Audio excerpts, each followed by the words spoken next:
with Jacqueline Jimenez. Thank you for joining us for this special report because I have someone unique and special, and that's Robert Chelsea. He is the first African American to receive a face transplant. And so I'm so glad that you connected with me, you reached out, and we've been able to get even local news coverage to cover this. So talk to me about who you are and what are you trying to share with us now? Well, who I am is simply an individual that was in an auto accident as a result of a drunk driver in the Los Angeles area, swerved on the freeway and ran into me. As a result of that, my car blew up, and I'm not sure how much detail you want, but when the car blew up, I eventually, my lips were burned off and part of my tongue and my whole body. I was in the hospital for about a year and a half, and the first 6 months I was in a coma. So after the coma, we discovered that there were about 30 surgeries during that time before I even got discharged from the hospital. And as a result of that, my skin burned and amputations taking place and so on. The plastic surgeons that I talked with, most of they couldn't do anything about trying to help me to eat because um, it, it put a flat on my lips. It was just covered as a protection for my gums and teeth, but it wouldn't have any control over opening and closing my lips. And one of the surgeons had known someone that stayed under Dr. Bolden Tomahawk in Boston. As a result of that, they introduced me. They had him call me, and I had several interviews, 3-day interview and a 5-day interview, um, and subsequently became the first African American. Actually, I'm also the oldest transplant patient in the world. Wow. There's been about 40, it's under 50 people that had a transplant in the world, including one, two in France, and, and some other parts, about 9 different countries. But in the U.S., there's been 15 face transplants, and I was 15. My surgeon has done 10 of those. Wow, really? Now it's I know I have Yes. another picture of it is a picture of you and I'm not sure if your surgeon is in this picture. I wasn't really sure if but it's when it looks No, like it's just beforehand, and so I didn't know, everybody that you sent me pictures. Who is in this picture with you? the picture, my godson is on the left. His name is Everett Brown. He lives in New York. And then there's me. Next to me, there's George Criscetti. He is the former president of the New England Chapter of Burn Survivors. As you know, I was a burn survivor before receiving a transplant. So that picture was taken, I think, a year or two before I received this transplant. And the other person, far right, brother Bill Preston. He has my travel companion from Los Angeles. He specializes in pharmaceutical, sickle cell, Alzheimer's, and he's a consultant for his company called Roots Wide. So those are my travel and colleagues. As a result of being burned, of course, that was the first thing that happened, and I got exposed to and introduced to so many wonderful people that also have burned, electrocuted, live poured on barbecue fire, house fires, all kinds of things that have happened, car accidents. So as a result of that, uh, once every 2 years, there's a World Burn Conference that allows invites everyone all over the world to come and be themselves. Everything that's done for that 4 or 5 days is consecrated with burn survivors or caregivers that are associated with it. So it's a wonderful time. And uh, Everett or Rick, Brios too, that are on the far right, I mean far ends, they're my personal.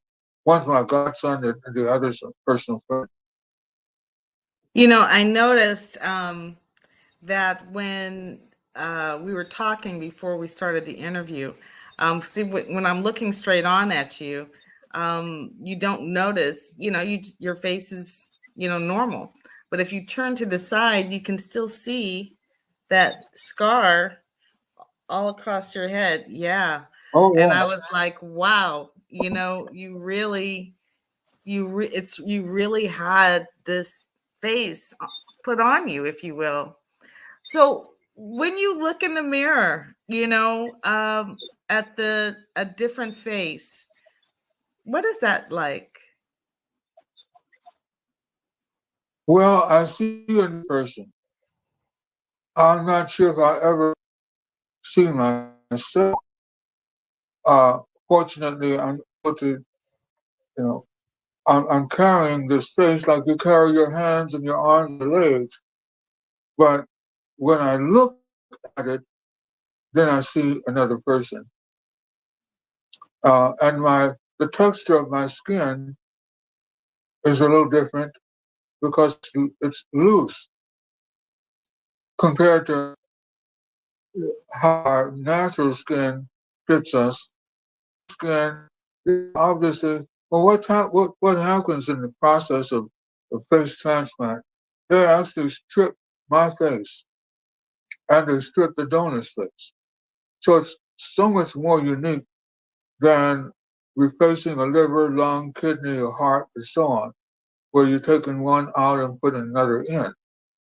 With a face transplant, they're not only strip my face, a team strips it, another surgical team is stripping the donor's face in a actually in a different location altogether.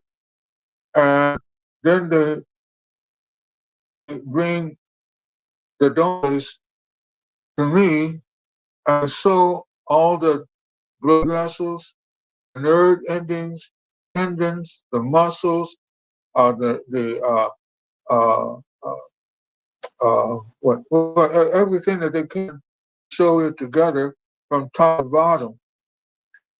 And as a result of that, what I have is not just another face. I have another forehead. I have another. The top of my head is is all the same donuts. I have another set of chins that I have to get used to. I mean, not set of chins, but another chin. But another set of cheeks.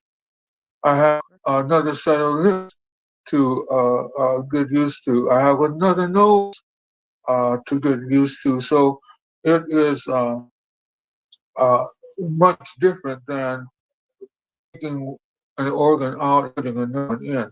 And obviously, transplant is external, and you would never know if a person had had a surgery, replacement a heart or a lung, unless they tell you because it's internal. And that's a fascinating. I can't even imagine how many hours of surgery that you've been in so far. Do you have more surgeries to go? Well, there was only one surgery, about 13 or 16 hours. That is for the transplant, the face transplant. I did have another surgery to adjust and tighten up certain areas. There's things that could be done, but the more surgery, and because I'm actually the oldest, there's a lot of unique areas that actually I didn't even cover that with other TV that I should cover with you. there's so many unique areas. Like because I'm black, uh, no one has ever worked uh, transplanted a black face before, and the surgeons are not black, so they don't know the signs to look for as they would a white person. Uh, in the New England Journal, for an example, they have suggestions like uh, to detect infections, etc. You look for pink face, pale face, red face, blue lips, white knuckles. Huh? Well, none of that applies to me. So for them to uh, have early detection on whether my face is being rejected, the transplant rejection, there's they don't have those references to go by. Uh, in addition to that, because I'm the oldest, the the cutoff on having face transplant was age 50. I was already 64 before we started talking about having a face transplant. So you got So younger, is it's what I'm a big hearing. difference. So you got a little bit younger. Did you get a little younger with this face? Oh, well, no, they just, I never drank and all that. So I think that helped with, being healthy enough. So that's how I became oldest. You know what, Robert, I'm surprised I didn't get a picture from you from what you looked like before the accident. And so I have to make sure you send me that so I can add it in here because I want to make sure that we know what you used to look like before this accident ever Yeah. happened. And so you'll have to send Okay. that to Yeah. me. Either add it in the comments or depending on when you can send it to me, Right away. I will add it in, Yeah. as we're going here. So also not only did you have another face, but you had another life. So I know that this um time has changed, what you do. Because what did you do before the accident as far as like for a living? Now I know that um you take and you talk about a message, you bring a message to us because of the importance of educating minorities about transplant. I know that now you're a speaker, that's, but what were you before you were doing this? I was called the Man. That was my nickname. Provided custom rubber stamps for and name badges, desk signs, wall signs, things like that. All kind of marking products, dog tags, anything that had to do with marking products. And I provided that service to various organizations and companies. The Sheriff's Department, Fire Department, Treasury and Tax, Auditor Controller, uh, virtually a county council. I was in other areas, so that's what I did and provided services, post office, uh, anywhere that where a rubber stamp, the register and recorder, wherever a rubber stamp had used, public health departments and so on. So that's what I did for a living.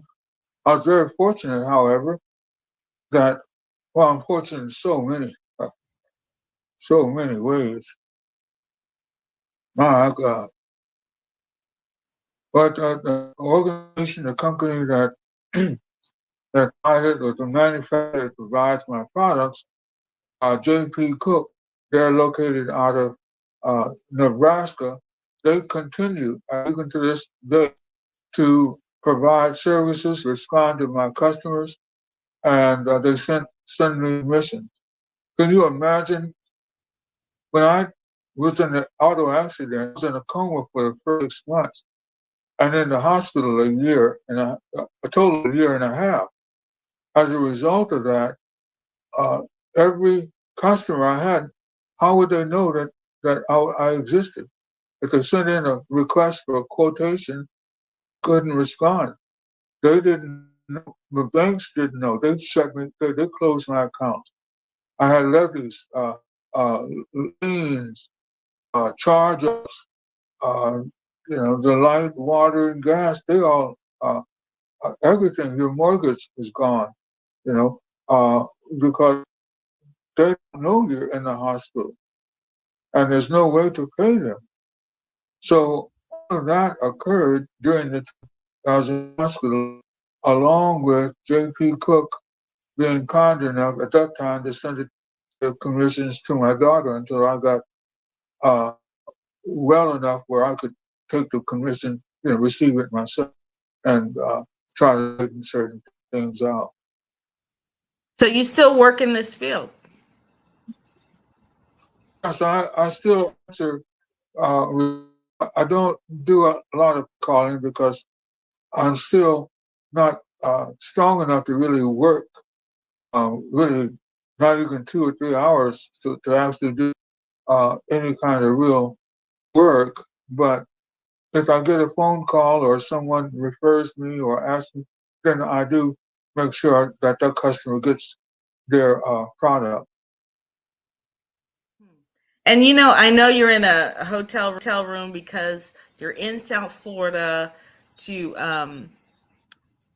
be featured in as part of another documentary where they're having an eye transplant. And I know the Wi-Fi is not great because it's kind of in and out a little bit, but I want to make sure that we kind of get that information. Even in the comments, if you could type that out as to what you do or how you bring business, because a lot of the people that watch this are from LinkedIn, and they are business owners and they are involved. And so I want them to know, what you're doing and how you're doing it, and how to contact you so that they can still do business to business with you. And I would like that Oh yeah, very let's much, see. Yeah, because part of it is, I go ahead. part. No, go ahead. You said part of it is what? No, I was just saying part of it was just, me wanting to make sure that um, if they can do business with you, that they can, or people who want to be a part of you spreading this message on educating, people, particularly minorities, about transplants, however they want to be a part of what you're doing. I want to make sure people understand what it is that you've done in the past as well, so that they can assist you. Yeah, thank you very much. I'm known as a stamp man, and so they can reach me through robertchelsea.org, uh, and they can Google my name, and it's easy to find what I've been doing, um, both with this as well as for our disabled diaspora. This is the most important aspect of my life is making sure that we don't just cover face transplant. That's unique. There's only less than 50 in the whole world, but the need is so big for all of us, the burn survivors, the amputees, individuals that never had legs or arms, individuals that require a stem cell replacement. A sickle cell can be replaced by certain stem cells. So there's so many people that can to live a uh, normal life, if you will, just by us being more aware, conscious, and educated about face transplants, transplantation in general, or limb replacement, etc., bone marrow. All of it is extremely beneficial, and it's not just for the U.S., but everywhere in the world. There's no place in the world where someone has not been burned or mangled. A house fire, accident, a barbecue, electrocution, live poured on them. So many ways people have been figured. So that's my concern. bring as awareness as I can. In this sense, to let you know, Jacqueline, I'm extremely grateful to have an opportunity to be through this, go through this experience myself. I realize that it's not one thing that I would recommend, but glad God saw it to carry me through this. It hasn't been what we would imagine. It hasn't been that at all for me because He's allowed me to lay in His bosom during this whole process. From the accident on, He covered me with a golden thread that has brought joy through this personal experience. That's incredible. What do you think that you've learned the most from it, Robert? Well, what I learned, so many things. Obviously, I mentioned the need, the great need for us to be more empathetic toward anyone that may be disabled or disabled. I talk to children when I go to schools. I try to talk with them about peer pressure and how a child underneath, you don't know what's underneath that child's clothing. They could have been birth defective, they could have been burned, they could have been uh, mangled in some way, and so they don't walk the same as the other children. They don't talk, they don't run the same. And so I do what I call a show and tell. I lift my legs up and my arms and show them all my burns, as many as I can, in public, so that they can see that even though I might look normal, what's underneath may not be because of not something of my own. It's not like you purposely hurt yourself. Things do happen, and I want the youngsters especially to realize their friend, their good friend, could have had something happen to them that was not a fault of their own. And even if it was a fault of their own, we all have made mistakes. We've all stumbled, and that really is a segue into what Connie asked from me about the driver, young driver. Can I find myself forgive him? And I quickly want anyone to know that it's not even something to forgive. It was an accident. It wasn't. It's me. How many times have I deceived someone, misled someone, lied to someone or to many, or to made commitments that I didn't keep? How many accidents have I caused in my lifetime? So how in the world could I take a moment uh, to consider charging this guy because of his accident and as many as I have had? I mean, so it's easy for me just to overlook that. Now I realize that the circumstances might be greater than someone else's, but not as bad as others. Many people have died as a result, but there's still accidents. So that's kind of how I see uh, how individuals uh, can help the children be more considerate of their friends, and how others can be more considerate of our colleagues and peers all over this world.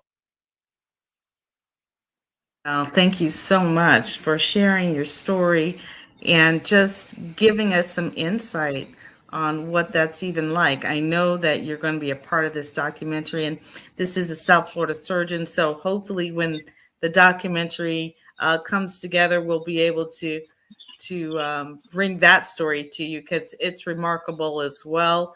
It involves a surgeon doing an eye transplant, and he's had an eye transplant himself. So I find that to be remarkable and unique.